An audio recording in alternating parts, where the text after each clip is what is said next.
History books tell you that Rome was destroyed by barbarians, but the truth is much darker. Rome destroyed itself, and the weapon it used wasn't a sword, it was debt. The story I'm about to tell you isn't just about the past. It's directly connected to the system we're living in right now. Think about it. You need to feed hundreds of thousands of soldiers. You have to provide them with armor, swords, spears. You'll build thousands of miles of roads. You'll feed thousands of horses. Logistics, provisions, supply chains, everything means money. And Rome couldn't do this with taxes alone. It borrowed. Especially during the Carthaginian Wars, the state treasury emptied, the Senate ran to the wealthy, merchants and large landowners invested money in the state. But this wasn't charity. It was an investment. And every investment has an expectation: profit. From that moment on, everything changed. War was no longer just about gaining territory. It was about paying back debt. Every conquest brought new taxes, new slaves, new mines, new trade routes. War financed itself. It even turned a profit. And who took that profit? Of course, the wealthy creditors. They bought tax collection rights. They established monopolies in new provinces. They took over military supply contracts. Think of modern defense industry companies, the ancient version. Once the system was established, stopping became impossible because the debt had to be repaid, and there was interest too. That's why Rome had to keep expanding. Peace wasn't an option. Growth was the only way to survive. There was one problem. There wasn't unlimited territory to conquer. At some point, Rome couldn't grow anymore. It couldn't add new provinces. Revenue decreased, but debts and expenses didn't stop. The solution: debase the currency. Emperor Nero started it. He reduced the silver content in silver coins. Subsequent emperors continued. The money was still money, but it was hollow.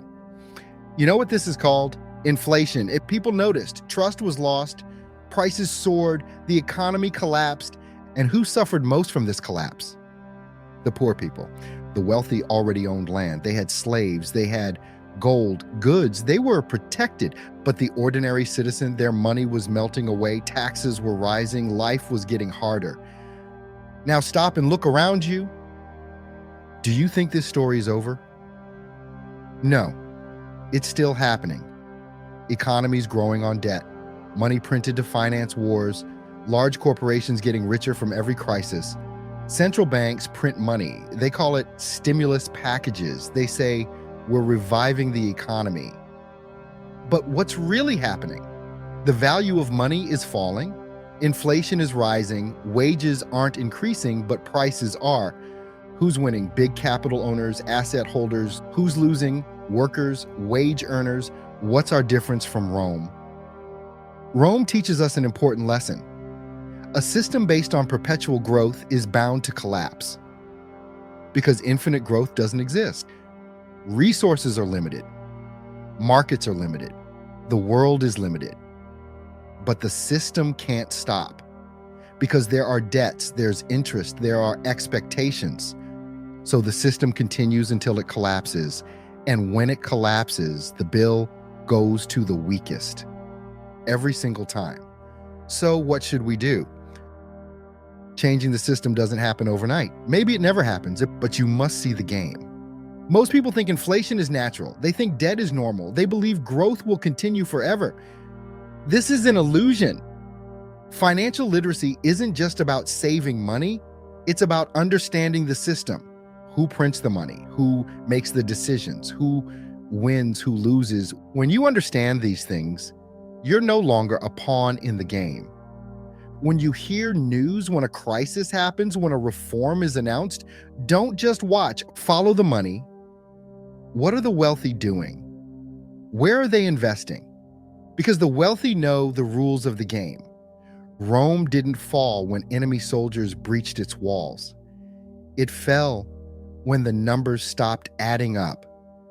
And today, we live in a new Rome. Digital, global, built on paper money. The game hasn't changed, only the scenery has.